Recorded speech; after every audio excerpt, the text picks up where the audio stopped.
So hey, it's Roger here. Welcome to my Desert Island Discs. And the first song there was Autobahn by Kraftwerk. And I've tried to choose songs that really mean a lot to me rather than just picking out what I think are great songs. All these songs that I've chosen are songs that have very special meaning to me. And that one really does. I was 14 years old when I first heard that song.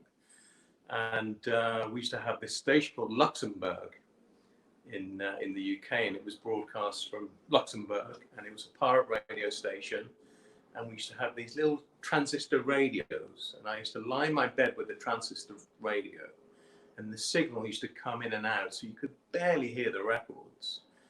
But I remember that song coming on and just being wowed by how different it sounded, and when I bought the record. And I actually got to see them in the very early days. I used to go to the town hall in Birmingham, and I turned up on one Monday night, and I didn't really have anyone in mind that I was going to go and see. And they said this band called Kraftwerk was playing, and I said, well, like, what are they like? Oh, they're like it's all electronic music, and they don't use any real acoustic instruments. And I remembered that I had the record, so I said, yeah, I'll take a ticket.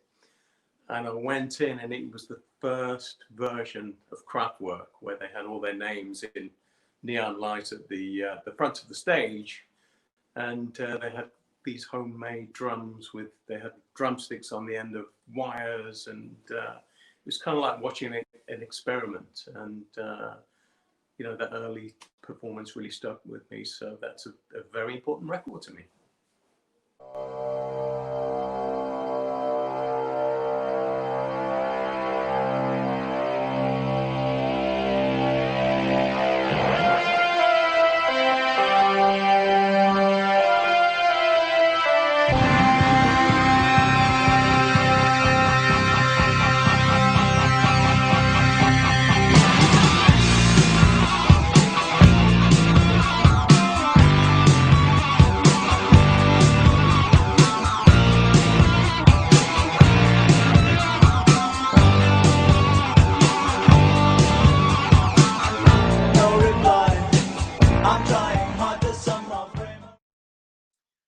So that was Ultravox, a very early version of Ultravox with slow motion. And it was just that period between punk and the new romanticism that happened afterwards. And one of my favorite bands from that period was Ultravox. And I've actually got the album that it came from here. That's the original record from when I was 18 years old. And I love this album. I mean, I used to spend hours looking at this album cover. I mean, it's falling apart now, but that was such an important record for me. And that was, as I said, that was with John Fox before Me Joe joined. And they just found this area of music that wasn't punk, and it wasn't new wave, it wasn't electro, it was somewhere in between. They used rock guitars, they used kind of dancey drum sounds, synthesizers, and really interesting lyrics. And that's my favorite song from that album. I think I used to play that record every day for a while. And it was just before I joined Duran Duran. So I kind of took some of what they were doing into the band, I think, when I joined. So a very important record for me.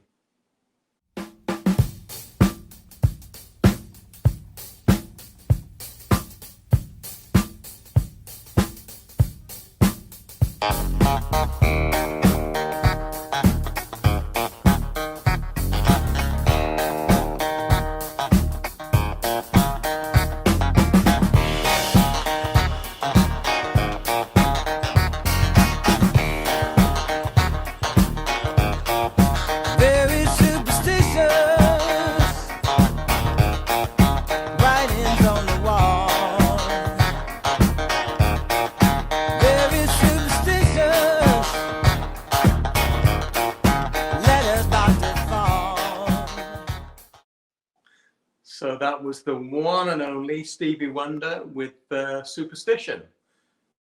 Stevie Wonder doesn't need any introduction. He's been a big part of my life, I have to say.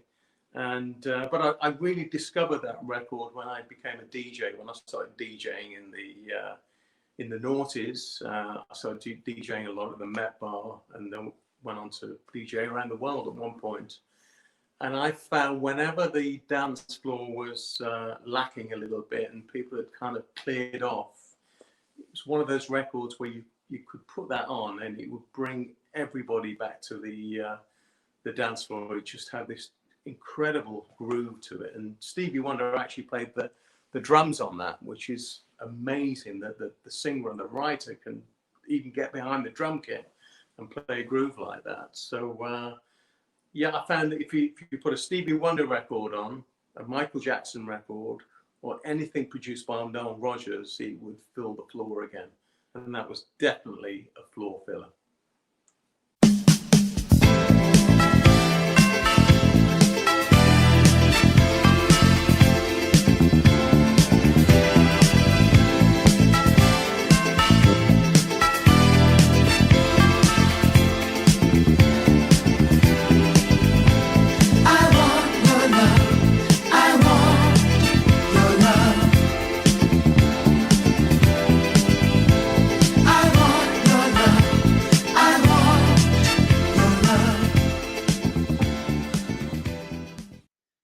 So that was Chic with I Want Your Love, not I Don't Want Your Love, I Want Your Love.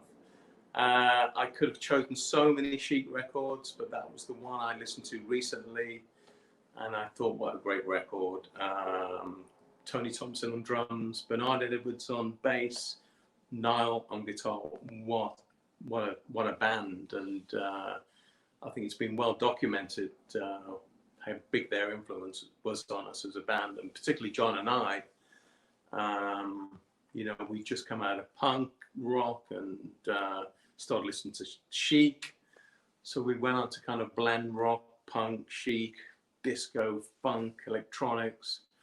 And Chic were definitely part of the manifesto of Duran Duran. Around the world, around the world, around the world, around the world, around the world, around the world, around the world, around the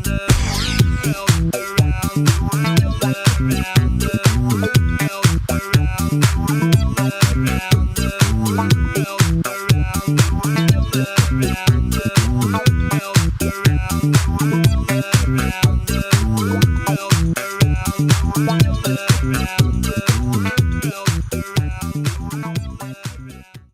Yeah, that was Daft Punk with Around the World.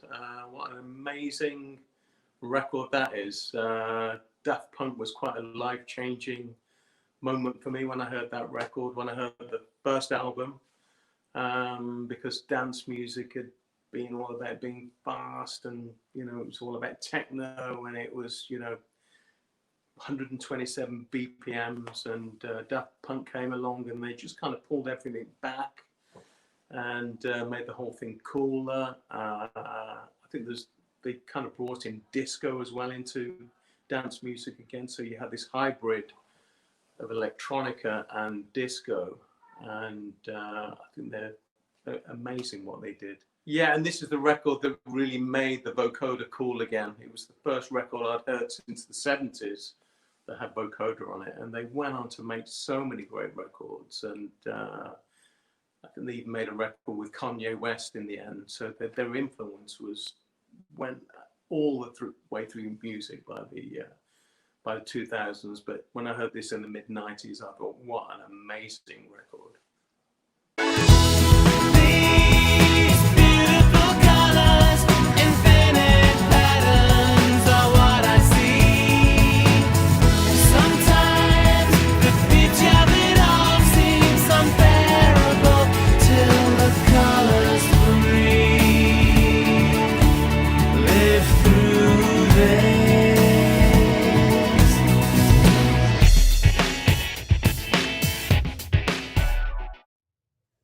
So that was Beautiful Colors by Duran Duran.